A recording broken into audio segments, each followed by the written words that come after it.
Tempo para todas as coisas.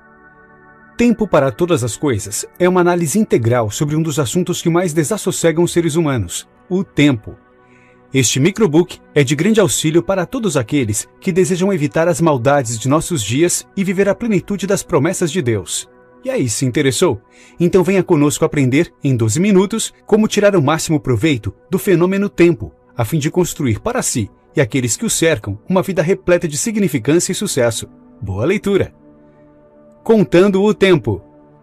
Contar o tempo é o último estágio do cristão amadurecido. Fala sobre as virtudes produzidas em face do entendimento de que a morte é um evento iminente e real. Moisés certa vez orou a Deus: ensina-nos a contar os nossos dias, de tal maneira que alcancemos coração sábio. Com o avançar da idade, o corpo começa a sinalizar que as portas da casa eterna estão próximas, razão porque a vida terrena começa a perder qualidade gradativamente. É um indicativo de que um ciclo vital está sendo encerrado e outro eterno aproxima-se velozmente. Daniel soube se manter tranquilo em Babilônia por longos anos, mas nunca deixou de contar os dias. Ele consultava nas profecias e buscava discernir o tempo de Deus. Está escrito que Daniel entendeu que o número de anos que Deus falara para a libertação do povo havia chegado, e ele então começou uma campanha de oração. Um jovem que decidiu fazer a diferença em sua geração e que manteve sua integridade até o fim de seus dias, agora intercedia pelo bem de sua gente. Ele aprendera a discernir o tempo de Deus.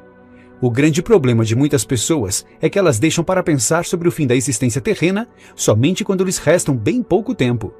Contar os dias é uma atitude de sabedoria, pois significa ter em perspectiva a iminência da morte, o que garante um melhor entendimento sobre como aproveitar os dias de vida. Por tal razão, está escrito que melhor é ir à casa onde há luto do que ir à casa onde há banquete, porque ali se vê o fim de todos os homens, e os vivos o aplicam ao seu coração. Ou seja, ali as pessoas meditam sobre o fim de todas as coisas. Motivação total. Deus demonstra a motivação das formigas em Provérbios capítulo 6, versículo 7, ao dizer que elas não têm hierarquia, nem estão segmentadas em categorias e não possuem rei, mas, cônscias de suas responsabilidades, trabalham motivadamente. Elas não esperam reconhecimento, querem apenas ser úteis. A preguiça, porém, tira a motivação das pessoas, que se sentem sem estratégias para a vida. Nesse caso, há um eufemismo. O preguiçoso é chamado de procrastinador. Aquele que adia, deixa para outra ocasião, o qual nunca atua decisivamente, com coragem, e por isso perde as melhores oportunidades da vida. O autor, Charles Swindoll, argumenta: o procrastinador normalmente tem razões lógicas, desculpas válidas e explicações plausíveis para não agir. Empurram o objetivo para a lama pegajosa do tempo indefinido, aquele pântano tenebroso em que todas as boas intenções afundam em meio a desculpas. Ao longo de toda a Bíblia, somos encorajados a ser pessoas diligentes, comprometidas com as tarefas que precisamos realizar na vida. Alguns, no entanto, não consideram isto um privilégio, mas um peso sem fim. Para essas pessoas, a engrenagem diária da preguiça é uma realidade inegável. A Bíblia estimula todos a perseverarem nos propósitos divinos, independentemente de qualquer determinação hierárquica. João Batista, por exemplo, cumpriu o propósito de Deus no deserto com uma extraordinária motivação. Ele se sentia motivado simplesmente com o projeto de Deus para o futuro do seu povo. Nunca foi movido por honrarias ou milagres. Fazer o bem e preparar-se para o futuro é um dever que transcende qualquer ordem ou circunstância. É sinal de prudência e sabedoria. Ativismo. Fazer tudo ao mesmo tempo. O grande problema de muitas pessoas é que, de tão atarefadas, não têm tempo para desfrutar das coisas boas da vida, preferindo correr sem saber, muitas vezes, para um abismo existencial, o qual estará repleto de crises e angústias. No afã de querer fazer tudo ao mesmo tempo, o ativista, em regra, não consegue parar e olhar ao seu redor, para ver outras coisas importantes que estão acontecendo. Ele geralmente não acha tempo para conversar trivialidades com outras pessoas, nem mesmo com a família, e ainda reclama com Deus por isso, porque sempre está correndo, por se sentir continuamente atrasado, como o coelho falante da história infantil Alice no País das Maravilhas. O fato é que não adianta fazer tudo apressadamente, pois logo haverá uma interrupção pelo cansaço, oportunidade em que podem ruir todos os projetos. Somente nesse instante é que o ativista encontrará tempo para olhar em volta e pensar sobre o futuro. Lamentável. Esse aspecto foi perfeitamente compreendido pelo professor Morris Schwartz. Antes, porém, de falecer, relatou suas impressões acerca de inúmeros aspectos da vida ao seu ex-aluno Mitch Albom, que as transformou em um livro. Vivemos tão enrolados em objetivos egoístas, carreira, família, ter dinheiro, pagar a hipoteca, comprar carro novo, consertar o aquecedor. Vivemos envolvidos em trilhões de pequenas coisas apenas para continuar tocando para frente. Por isso não adquirimos o hábito de dar uma parada, olhar nossa vida e dizer: é só isso? É só isso o que eu quero? Não está me faltando alguma coisa? Inequivocamente, é preciso parar um pouco e refletir. O que será que eu estou fazendo de minha vida? Estou usando o tempo necessário para as atividades realmente importantes? Qual atenção estou dando às necessidades das pessoas que estão ao meu redor? Esse combate contra o ativismo deve ser diário, porque o homem não foi projetado para passar o dia enrolado em objetivos egoístas, mas para viver em função dos outros.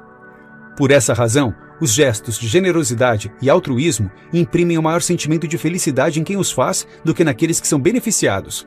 Afinal, mais bem-aventurada coisa é dar do que receber. Por outro lado, dependendo do caso, a raiz do ativismo pode não estar nos múltiplos compromissos pessoais, mas na soberba do indivíduo entender que somente ele próprio é capaz de realizar determinadas tarefas com esmero, e que as demais pessoas são inferiores, incapazes.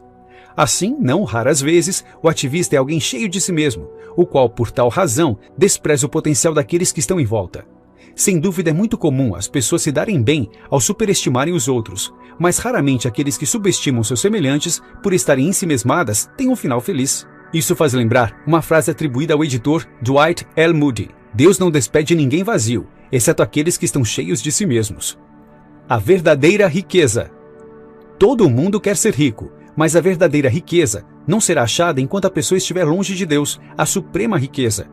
Conhecendo Deus, a pessoa deixará de buscar desenfreadamente os bens materiais e começará a valorizar as coisas simples, que são as mais importantes, dando atenção aos pequenos detalhes, investindo em iniciativas humanistas, cultivando nobres propósitos no coração e, sobretudo, desejando ser um instrumento do Senhor na terra. Isso fará da pessoa um milionário em todos os aspectos, como disse o escritor C.S. Lewis. Se você aspirar ao céu, ganhará a terra de lambuja. Se aspirar à terra, perderá ambos. É com essa decisão vital de anelar as coisas mais importantes, as que agradam ao Senhor, o céu, que cada um terá o melhor de Deus nesta vida e na eternidade. O triste, porém, é que não é fácil encontrar uma pessoa rica de verdade, não obstante existam muitos endinheirados. As pessoas mais ricas do mundo são aquelas que estão bem perto de Jesus todos os dias, que constroem um casamento sólido, amam a família e trabalham em algo que faça sentido para elas e para Deus.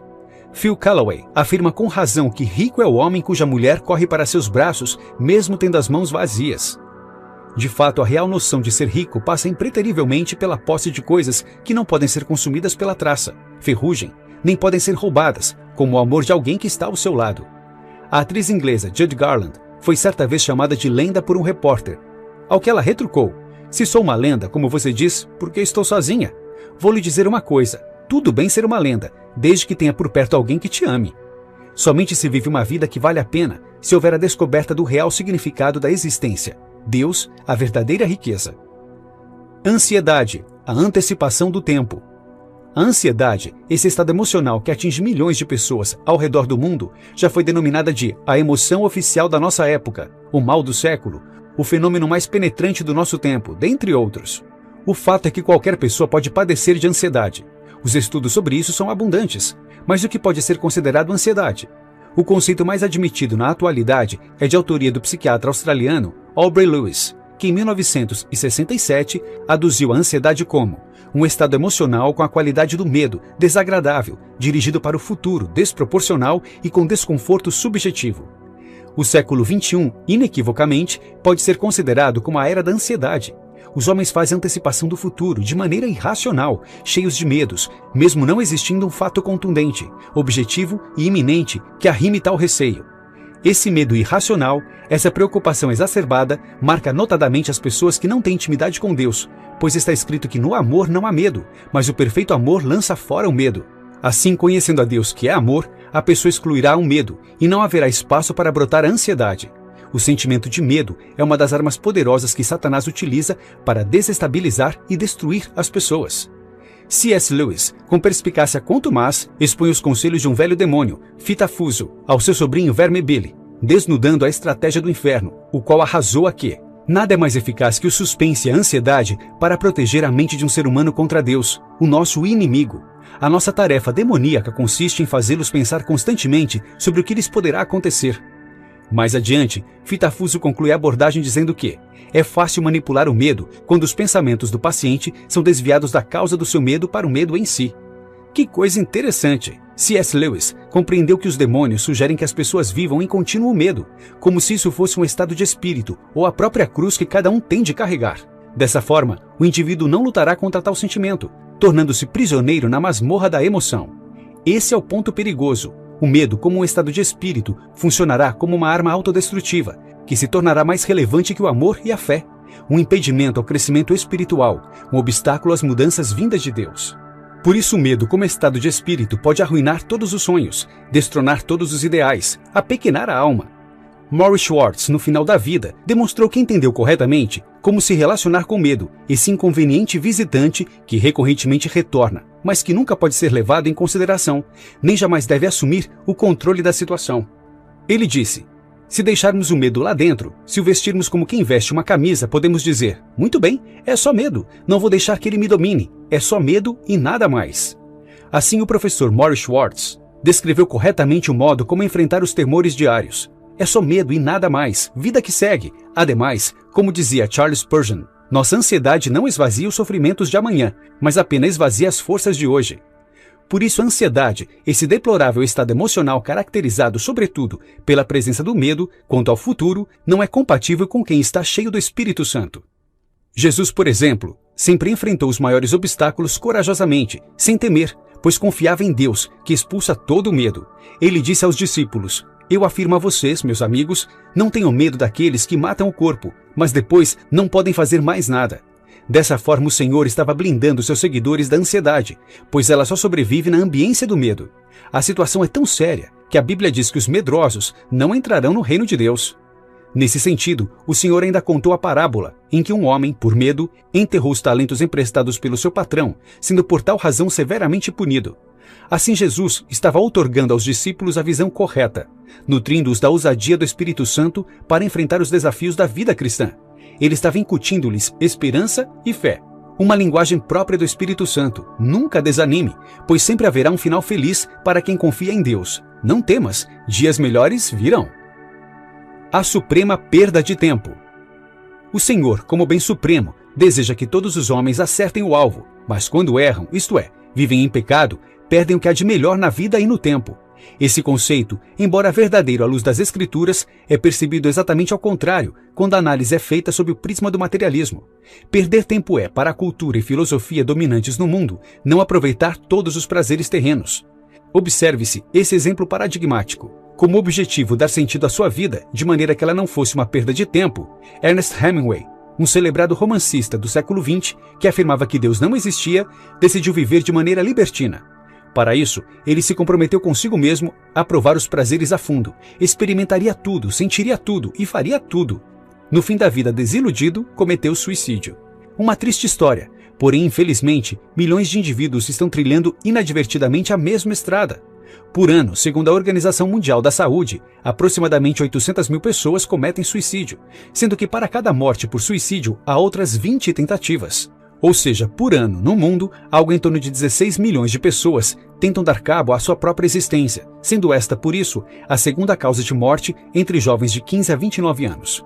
Grandes filósofos, imbuídos do mesmo sentimento de Hemingway, no afã de encontrar razões para viver, construíram elaboradas teses, exaltando o prazer e rejeitando todo tipo de dor, a fim de que a existência não fosse um fardo, um desperdício de tempo. Mas nada disso resolveu o problema do vazio interior do homem, pois, paradoxalmente, o caminho da autossatisfação sensorial só trouxe desespero e perdição. Jesus, porém, explicou que aos olhos do Senhor, ganhar a vida não significa desfrutar de modo desenfreado os prazeres do aqui e agora, mas poder viver feliz, com Deus, por toda a eternidade. Isso passa inexoravelmente por renunciar a si mesmo. Por esse motivo, pode-se afirmar que a suprema perda de tempo acontece em todas as ocasiões em que se vive fora dos propósitos divinos. Tempo a sós com Deus, tempo de entrega. À proporção que Deus vai se identificando com o discípulo pela comunhão, há inexoravelmente uma entrega, uma morte diária do eu. Essa entrega, mencionada sempre que se ora, seja feita a tua vontade, vai aumentando dia após dia. No Getsemane, por exemplo, Jesus externou sua dor e agonia, mas foi exatamente ali que ele entregou sua vontade nas mãos do Pai. Ao entregar-se completamente no Getsemane, aceitando que fosse feita a vontade do Pai, o único homem maravilhoso que pisou na terra cumpriu os mais sublimes propósitos do Altíssimo. Os homens, por causa da entrega de Jesus, doravante poderiam ter um novo relacionamento com Deus. De filho para pai. Agora também todos devem se entregar diariamente para Deus, sem reservas e sem receios, pois um novo tempo chegou pela entrega de Jesus. Os momentos de contrição com Deus em oração fazem parte de uma terapia divina. O Senhor quer ouvir a dor, o gemido de cada um, como aconteceu inúmeras vezes nas Escrituras. O Senhor é suficientemente bom para entender que a estrutura humana é frágil, e o desabafo humilde de um filho que sofre para um Deus que ama nunca é mal interpretado por ele. Uma coisa, porém, é certa. Sempre que alguém se entrega nas mãos de Deus, haverá um grito de sofrimento, pois traduzirá a morte de algo bem vivo que deseja reinar, a natureza humana. Entretanto, os frutos de alegria que serão colhidos dessa conduta trarão uma satisfação inigualável, por saber que o melhor de Deus foi feito para todos aqueles que estão ao redor. Depressão, um mal do nosso tempo. O sofrimento humano é um grande mistério, uma vez que a Bíblia diz que Deus é amor e que Ele é o Todo-Poderoso. Assim, uma doença incurável, a morte repentina de um ente querido, uma traição, perdas materiais, muitas vezes não se explicam racionalmente e podem suscitar dúvidas e questionamentos sobre o agir de Deus. Isso aconteceu com Jó, um dos homens mais notáveis que o mundo já viu. Sua trajetória, sua dor, sua fé e, é claro, seus dilemas falam muito alto sobre o que pode acontecer com um justo. Jó foi extraordinariamente rico e irrepreensivelmente religioso. Possuía um padrão moral tão elevado que foi o próprio Deus quem deu testemunho sobre isso. Entretanto, quando Jó perdeu seus filhos, todo o seu patrimônio e sua saúde, ele chegou a amaldiçoar o dia do seu nascimento e sobrevieram-lhe muitos dilemas. Está escrito: direi a Deus, não me condenes, faze-me saber por que contendes comigo. Aqui o patriarca atribui suas condições e suas perdas ao próprio Deus, que supostamente o perseguia. Ao que tudo indicava para ele, Deus não o amava mais e tratava-lhe com injustiça. Foram momentos terríveis e angustiantes. A fé de Jó foi fortemente provada e, para piorar a situação, Deus durante toda a prova mantinha-se calado. As perguntas mais intrigantes da existência, que questionavam a bondade e justiça de Deus, perturbavam o cambaleante Jó. Tal circunstância é bastante comum também em nossos dias. Nosso autor relata que há algum tempo conversou com uma mulher que, em lágrimas, confessou que antes servia ao Senhor, mas se afastou de seus caminhos depois que seu filho foi brutalmente assassinado. Ela culpou a Deus pelo ocorrido. Seus dilemas pessoais lhe levaram para longe do seu Criador. Jó, entretanto, mesmo cheio de dilemas, por não entender os motivos que o levaram a perder absolutamente tudo que era importante na vida, continuou crendo e servindo a Deus. Mesmo estando em profunda dor, ele disse: eu sei que o meu Redentor vive e, por fim, se levantará sobre a terra. No fim da prova, Deus quebrou o silêncio e resolveu todos os dilemas de Jó, que reconheceu o efeito benéfico da tribulação. Eu te conhecia só de ouvir, mas agora os meus olhos veem. O patriarca da paciência, mesmo sem compreender, aceitou a vontade de Deus, e tudo foi solucionado maravilhosamente, no tempo e modo do Senhor. Ele viu no fim que Deus é digno de confiança, pois seu caráter apresenta-se maravilhosamente bom e graciosamente justo. Em Jó, capítulo 42, versículo 12, está escrito que abençoou o Senhor o último estado de Jó, mais do que o primeiro.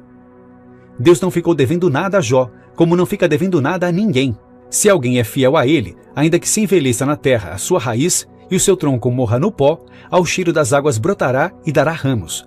A história de Jó é concluída assim. E depois disto, viveu Jó 140 anos, e viu a seus filhos e aos filhos de seus filhos até a 4ª geração. Então morreu Jó, velho e farto de dias. Os dilemas não surgem para destruir a fé do cristão, eles surgem para fortalecê-la. Se houver paciência, como a que Jó teve, o Senhor transformará as perguntas que mais inquietam a alma em trampolins para grandes revelações, e sem depressão. Hedonismo, um perigo do nosso tempo. O hedonismo pode ser definido de maneira direta como a doutrina filosófica da época pós-socrática, segundo a qual o prazer individual e imediato é o supremo bem da vida. Outros teóricos acrescentam que, além de buscar o prazer, o hedonismo tem como objetivo, simultaneamente, evitar a dor e o sofrimento. Destarte, diante desse grau exacerbadamente egoísta, que coloca o bem-estar pessoal como a coisa mais importante da existência, o hedonismo se constitui numa das cosmovisões mais perniciosas deste mundo, uma vez que contamina o jeito das pessoas pensarem. O hedonismo justifica, por exemplo, as condutas que ferem a integridade e os compromissos morais, desde que sejam prazerosas pessoalmente, e pode até autorizar o estabelecimento de políticas públicas extremamente cruéis com o próprio ser humano, como o aborto e a descriminalização do uso de drogas. Ao divinizar o prazer, o hedonismo faz dele um fim em si mesmo, transformando em um deus, ou quem sabe em um demônio, que fará de tudo para conseguir seu objetivo. C.S. Lewis abordou isso da seguinte maneira: mas Eros, quando honrado sem reservas e obedecido incondicionalmente, torna-se um demônio, e é exatamente assim que ele exige ser louvado e obedecido. Divinamente indiferente aos nossos interesses pessoais, ele é também diabolicamente rebelde a todas as exigências de Deus ou do homem que lhe forem contrárias. Como diz o poeta, os amantes são imunes à bondade, e a oposição os faz sentir-se mártires. Mártires é a palavra exata. Como visto, o desejo sexual, como a do C.S. Lewis, pode se transformar, caso não seja controlado, em um demônio. De fato, esse desejo pode se tornar em algo tão forte e irracional que lutará contra tudo e todos, independentemente das consequências, e trará graves danos. Lewis, em outro livro clássico, arremata que o prazer em si mesmo é uma coisa salutar, porém o equívoco fatal consiste em buscá-lo excessivamente a qualquer custo, pelos métodos errados. Dizer que o hedonismo coloca o prazer como um deus, o qual deve ser adorado, não é um exagero, mas uma triste realidade. Walter Schubert afirma isso quando engrandece o prazer sexual como um ato de redenção e coloca Eros na condição de uma divindade por meio do qual virá a salvação da humanidade. O processo sexual mais rudimentar já é, pois, misteriosamente ligado à entrega em si, criação e redenção. Desde que é tomado pelo amor redentor, o homem é aflorado pelo absoluto. O amor libertador visa a conversão do homem. Sua natureza e seus efeitos são idênticos, quer o absoluto irrompa na alma, sob a forma do sentimento divino, quer sob a forma do amor sexual. Sem dúvida, a adoração pela satisfação do corpo não é algo que deva ser buscado. O excesso do hedonismo pode ser plenamente percebido. É óbvio que Deus não veta o prazer aos seus servos, mas isso deve vir como consequência natural por se viver a vida adequadamente, servindo ao Senhor. É preciso entender as palavras de Walter M. Miller Jr. Você não tem uma alma, você é uma alma. Você tem um corpo. Isso significa que ninguém deve ser dominado por aquilo que possui, seja o corpo ou as coisas do mundo. A Bíblia afirma que necessidade padecerá quem ama os prazeres. Dessa forma, pela palavra, podemos dizer: quem ama o prazer, penúria passará. Ceder aos impulsos impensadamente, na busca dos prazeres, não é a coisa mais sábia a ser realizada, como bem arremata um adágio popular: quando a cabeça não pensa, o corpo padece. A inconsistência do materialismo. O materialismo é uma filosofia da matéria, que não admite a existência do sobrenatural, nem de verdades absolutas, mas acredita que todos os fenômenos do universo são explicados exclusivamente pelas condições concretas materiais. Essa cosmovisão defende que o átomo e seus movimentos explicam tudo, inclusive a existência do pensamento humano. Dessa forma, para o materialista, não há que se falar em Deus, diabo, céu, alma, anjos, pois tudo isso não passaria de imaginação. Os materialistas afirmam que a matéria e o espaço simplesmente existem e sempre existiram, mas eles não sabem como tudo isso aconteceu. Apenas defendem que a matéria surgiu de um acidente físico-químico há bilhões de anos, o qual produziu tudo o que se vê. Em um momento posterior, dizem os materialistas, um corpo celeste teria se chocado contra o Sol, produzindo os planetas.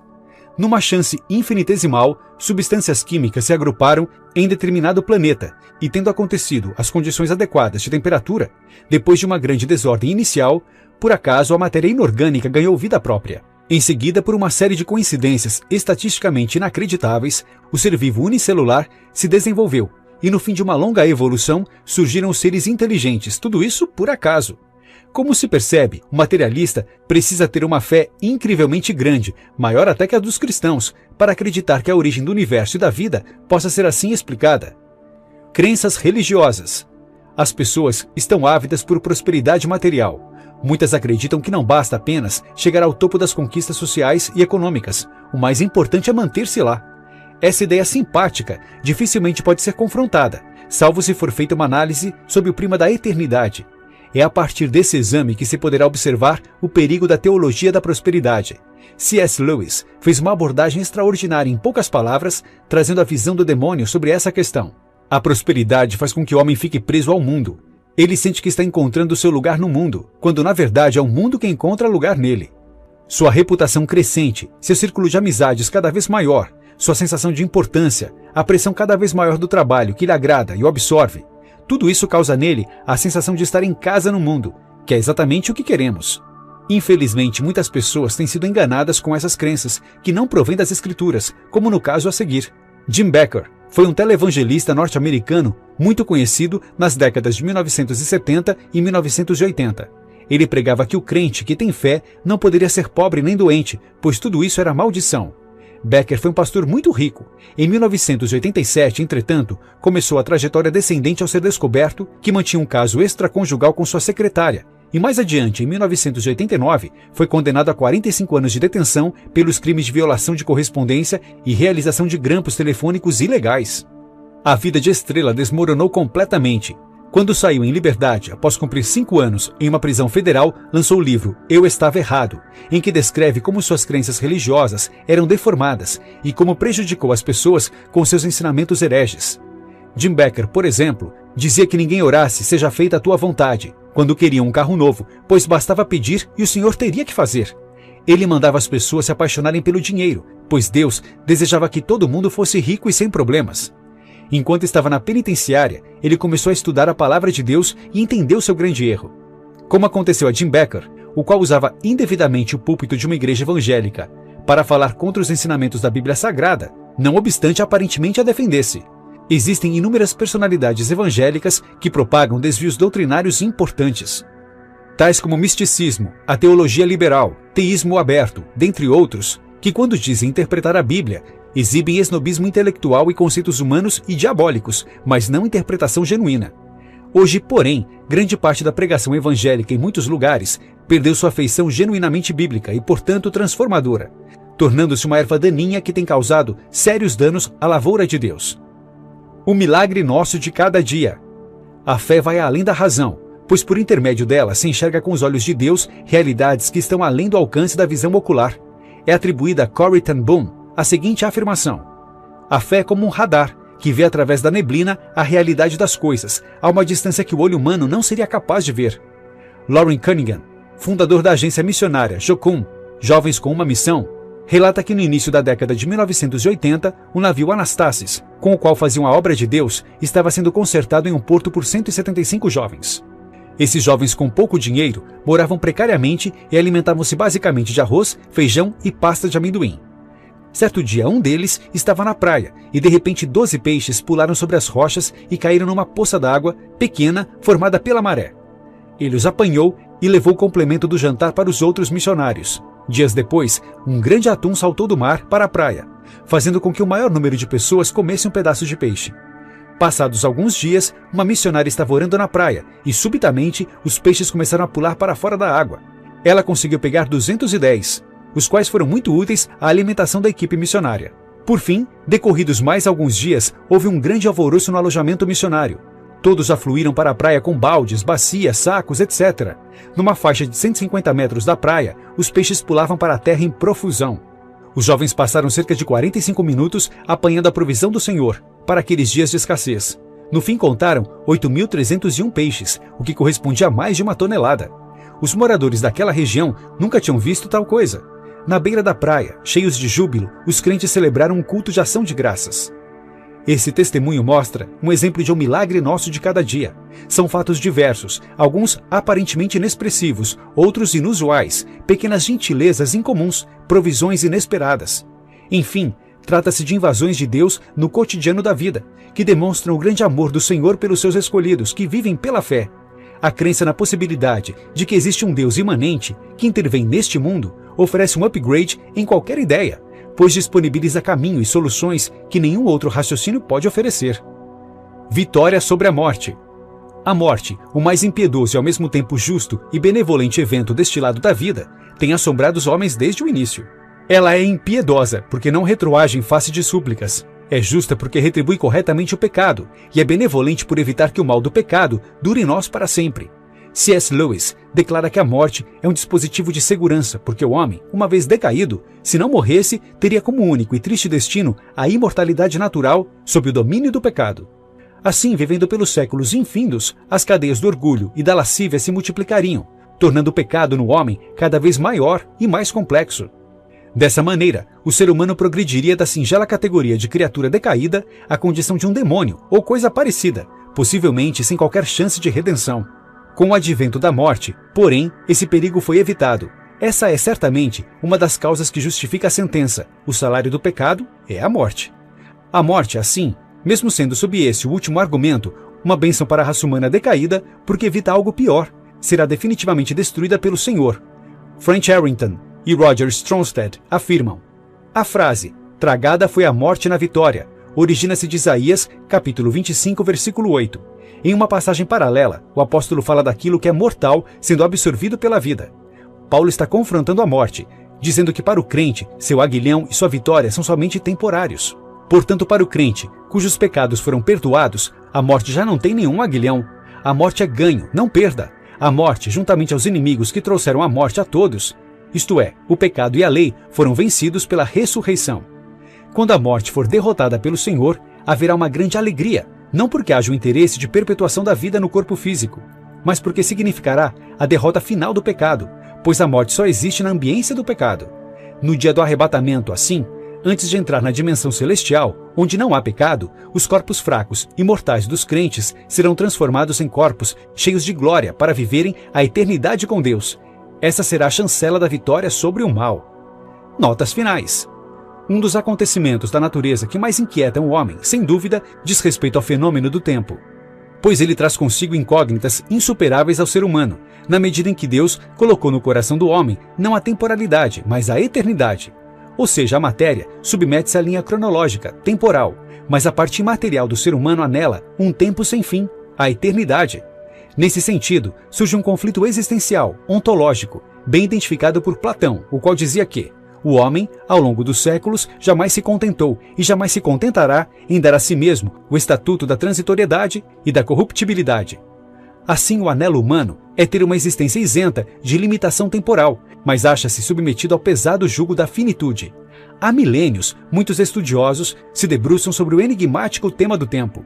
Agostinho de Hipona, por exemplo, dizia que o tempo é um saber que se tem antes de pensar nisso e que logo se desconhece ao pensar-se o que é. Diante de tanta apreensão conceitual, como humildade, o filósofo Martin Heidegger, ao falar sobre o conceito do tempo, em uma palestra proferida em 1924, afirmou que o teólogo é o verdadeiro especialista do tempo, pois ele trata das coisas atinentes a Deus, o Senhor do tempo e da eternidade. Assim, seguindo o conselho Heidegger, um dos maiores pensadores do século XX, é importante examinar o tempo sob a ótica da teologia. O tempo disponível para cada pessoa deve ser entendido como uma dádiva de Deus, pois todas as coisas pertencem ao Senhor, inclusive o tempo. Ora, uma vez que o homem não pode produzir ou reter um único momento do seu tempo, isso obviamente não pode lhe pertencer. Dessa forma, existe equívoco em dizer "estou usando meu tempo para trabalhar" ou "meu tempo é muito precioso", pois essas frases possuem um problema de raiz. Haja vista, não se pode atribuir a si o que é de outrem. Aliás, deve soar cômico, tanto diante dos anjos quanto dos demônios, quando os humanos sempre fazem reivindicações quanto às suas posses temporais, pois sabem que os seres humanos, na essência, não possuem absolutamente nada.